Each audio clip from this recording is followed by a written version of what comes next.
Hi, welcome back to our channel. Welcome back to the DDS Interview Script. So last time in the last video, we covered one of the most common elements of your interview, behavior. This time, let's break down certain misconceptions that revolve around facing ethical scenario questions. Now, most of our applicants go blank when they hear ethical scenarios, and many think that these questions are meant to trick them, and in a way they are tricky, but that's only because they revolve around ethical conflicts, right? Don't take the bait, don't freak out, just go through them, and then you'll soon realize that they're not that tricky after all. So let's move on to certain myths about ethical scenario questions. Myth number 1, there's only one right answer. No. Do not be in the pursuit of that one right answer for any given ethical question, because you will not find it anywhere. The thing about ethical questions is that it's heavily dependent on your own principles, which differ from person to person, which means you do not need to find that one perfect direction in which you need to lead your answer to. What the interviewer is looking for here is logic.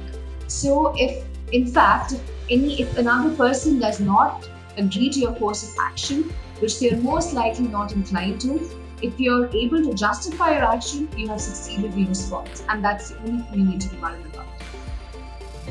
Myth number 2, you're expected to respond in an instant.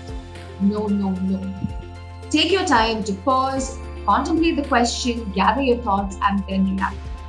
For instance, oh wow, I didn't see that coming. Or, that's a tricky one. Won't do any harm. Reacting to an ethical scenario question is the most natural thing, and that's exactly what you need to do. React if you want, take your time, structure your answer. Remember that an ethical scenario or an ethical context demands you to evaluate your value system and have a quick introspection. So of course you will need a minute, of course you will have a reaction, and of course you will need your time. All good, all required, all allowed. Myth number 3, all you have to say in your answer is what you will actually do. No. This is where a method and process exists for answering ethical questions. So even if there's a right or wrong answer, you want to be specific, strategic, and succinct in your answers, just like we said for behavioral responses, right? And in the first myth, we said that what they're trying to understand here is logic. So they want to know whether you're doing due diligence before taking an action in a tough situation. And what is one of the ways by which you can do due diligence? By being aware and familiarizing yourself with ADA's 5 core principles. Patient autonomy, non-maleficence, beneficence, justice, and veracity. So by knowing these principles and bringing them into your answer, you're trying to tell them that you're aware of the principles that you have to follow and you're aware of what has been laid out for you.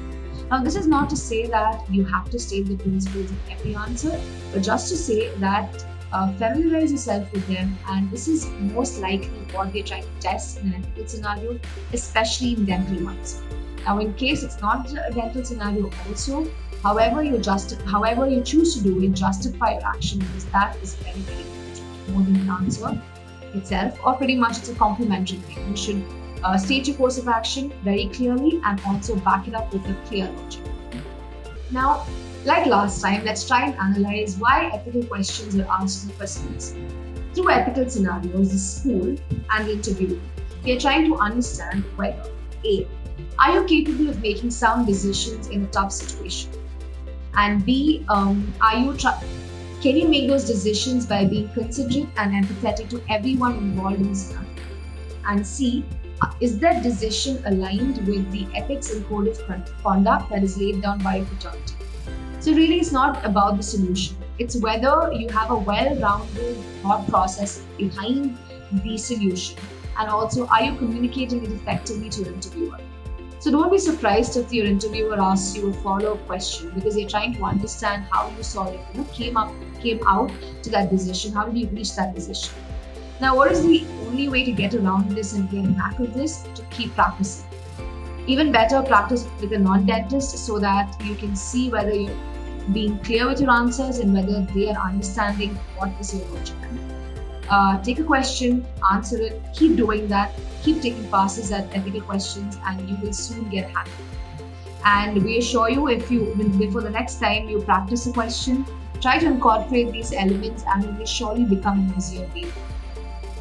And wait till the last video in this series to see an example of how to answer an equity question. Alright, I hope this helped you guys. Stay tuned for more content, and if you like it, so subscribe to our channel as well, so that you can see more videos in this series and other content that we do. Take care, stay safe, bye bye.